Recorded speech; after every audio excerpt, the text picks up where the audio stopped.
शरद पवार आणि प्रदेशाध्यक्ष जयंत पाटील यांची सिल्वर ओक या शरद पवारांच्या मुंबईतल्या निवासस्थानी मॅरेथॉन बैठक, 4 तास बैठक, पक्षाचं चिन्ह आणि नावाबाबत चर्चा झाल्याची माहिती।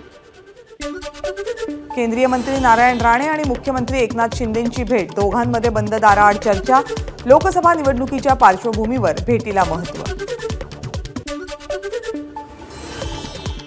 आमदार जिशान सिद्दीकी काँग्रेस सोडण्याच्या वाटेवर, काँग्रेसला माझी गरज नसेल तर मलाही इतर पर्याय पाहावे लागतील, जिशान सिद्दीकी यांची एबीपी माझाशी बोलताना प्रतिक्रिया। एकनाथ खडसेंनी भाजपमध्ये यावं ही माझीही इच्छा, रक्षा खडसेंचं सूचक विधान, तर खडसेंचा भाजप प्रवेश हा वरिष्ठ पातळीवरचा निर्णय, त्यांच्या मनात काय आहे ते घडल्यानंतर कळेल, रक्षा खडसेंची प्रतिक्रिया। पदवीधर आमदार सत्यजित तांबे यांनी घेतली मुख्यमंत्री एकनाथ शिंदे आणि उपमुख्यमंत्री देवेंद्र फडणवीसांची भेट। Pune Nashik semi high speed railway मार्गाच्या मूळ आराखड्यात कोणताही बदल न करता तो संगमनेरमधूनच नेण्यात यावा, तांबेंची मागणी।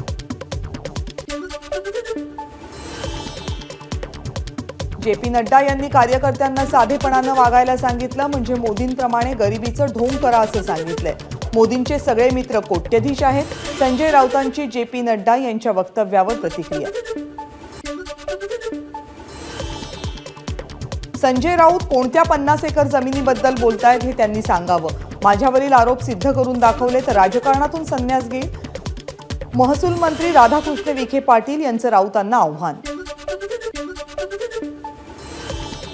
शिंदेंची युवा सेना आदित्य ठाकरेंच्या विरोधात रिंगणात उतरणार, पूर्वेश सरनाईक यांच्या नेतृत्वाखाली 24 फेब्रुवारीला युवा सेनेचं शिबिर, श्रीकांत शिंदे आणि मुख्यमंत्री एकनाथ शिंदे कार्यकर्त्यांना मार्गदर्शन करणार।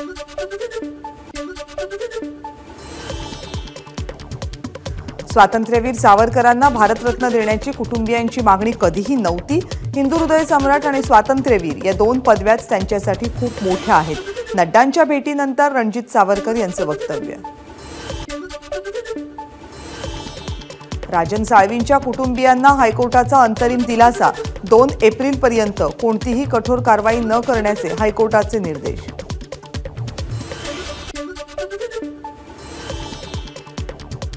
कथित बॉडी बॅग घोटाळा प्रकरणी मुंबईच्या माजी महापौर किशोरी पेडणेकर यांना अटकेपासून दिलासा, 21 मार्चपर्यंत अटक न करण्याचे निर्देश। ठाकरे गटाचे खासदार अनिल देसाई यांचे खासगी सचिव दिनेश बोभाटे यांच्यावर मनी लॉन्ड्रिंगचा गुन्हा दाखल, सीबीआयनं दाखल केलेल्या बेहिशेबी मालमत्तेच्या गुन्ह्याच्या आधारे ईडीकडून गुन्हा दाखल। शरद पवार यांचा जरांगेंना वारंवार फोन, पवारांच्या सांगण्यानुसारच जरांगे वागतात, मराठा आरक्षण कार्यकर्त्या संगीता वानखेडे यांचा आरोप। सगळे सोयऱ्यांबाबत मनोज जरांगेंनी संयम बाळगावा, घाईघाईत निर्णय घेतला तर पुढे तोटा होईल, शंभूराज देसाईंचं वक्तव्य, तर वयस्कर लोकांना उपोषणाला बसवून वेठीस का धरतायत, देसाईंचा सवाल।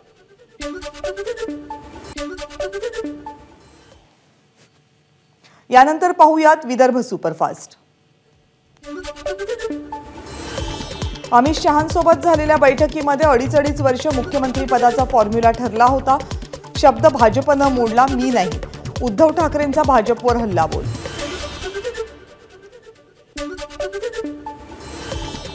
ईडी सीबीआय मोदी सरकारचे घरगडी आहेत का, राजन साळवी आणि रवींद्र वायकर यांच्यावर गुन्हे दाखल झाल्यावरून उद्धव ठाकरेंची सत्ताधाऱ्यांवर टीका, तर आमचं सरकार आल्यावर ईडी सीबीआयचं काय करायचं ते ठरवलंय, ठाकरेंचा इशारा।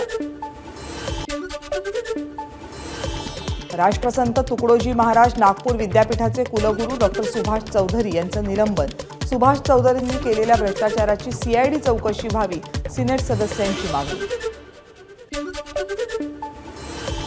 नागपूर विद्यापीठाच्या कुलगुरूंच्या कार्यालयासमोर एनएसयूआयचं आंदोलन, मॅनेजमेंट काउन्सिलमध्ये गोंधळ घातल्याप्रकरणी भाजप युवा मोर्चाच्या पदाधिकाऱ्यांवर गुन्हे दाखल करण्याची मागणी। पंतप्रधान नरेंद्र मोदींचा यवतमाळ दौरा निश्चित, 28 फेब्रुवारीला जवळपास 1 ते 1.5 लाख बचत गटाच्या महिलांना करणार संबोधित, या पार्श्वभूमीवर प्रशासनाची तयारी।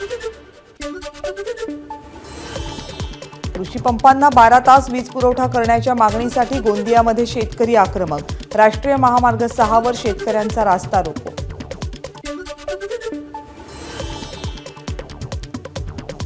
गोंदियाच्या देवरी नागरिक पतसंस्थाच्या अध्यक्षांनी लाखोंचा अपहार केल्याचा आरोप. न्याय मिळत नाही तोपर्यंत अन्नत्याग करण्याचा आंदोलनकर्ते नित्यनिधी संग्राहक यांची भूमिका.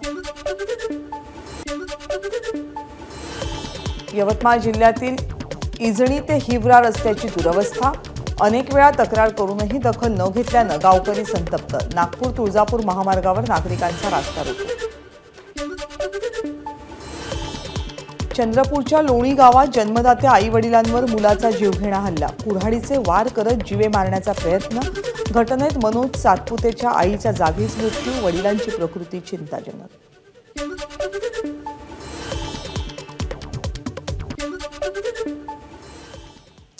यानंतरच्या बातम्या मराठवाड्यातून. भाजपच्या नेत्या पंकजा मुंडे बीड जिल्ह्याच्या दौऱ्यावर. पाटोऱ्यातील संत मीराबाई संस्थान महासांगवी इथे आयोजित हरिनाम सप्ताहाला मुंडेंची हजेरी. फुलांचा वर्षाव करत पंकजा मुंडेंचं महिलांकडून स्वागत. परळीमध्ये धनंजय मुंडे यांच्या विरुद्ध करुणा मुंडे अशी लढत होणार. करुणा मुंडेंचं धनंजय मुंडेंना थेट आव्हान. लोकसभा आणि विधानसभा निवडणुकीत स्वराज्य शक्ती सेना उमेदवार देणार. बीडच्या माजलगावमध्ये वाळू माफियांचा महसूलच्या पथकावर हल्ला. मंडळ अधिकारी किरकोळ जखमी. शासकीय गाडीची तोडफोड. माजलगाव ग्रामीण पोलीस ठाण्यामध्ये 15 जणांच्या विरोधात गुन्हा दाखल. लातूरमध्ये राष्ट्रवादी कार्यकर्ता मेळाव्याचं आयोजन. राष्ट्रवादीच्या नेत्यांना काळे झेंडे दाखवत तरुणांची घोषणाबाजी.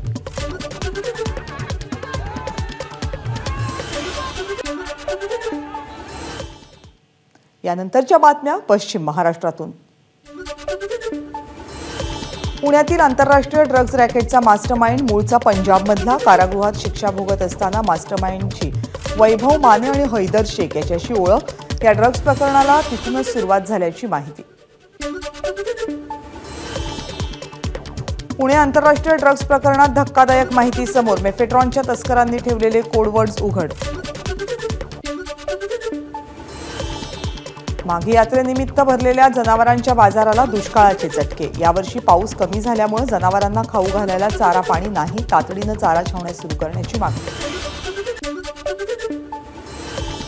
जेजुरीच्या खंडोबा गडाच्या पायथ्याशी कायमस्वरूपी जागा द्यावी. कुलाबा कोळी जमात ट्रस्टची राहुल नार्वेकर यांच्याकडे मागणी.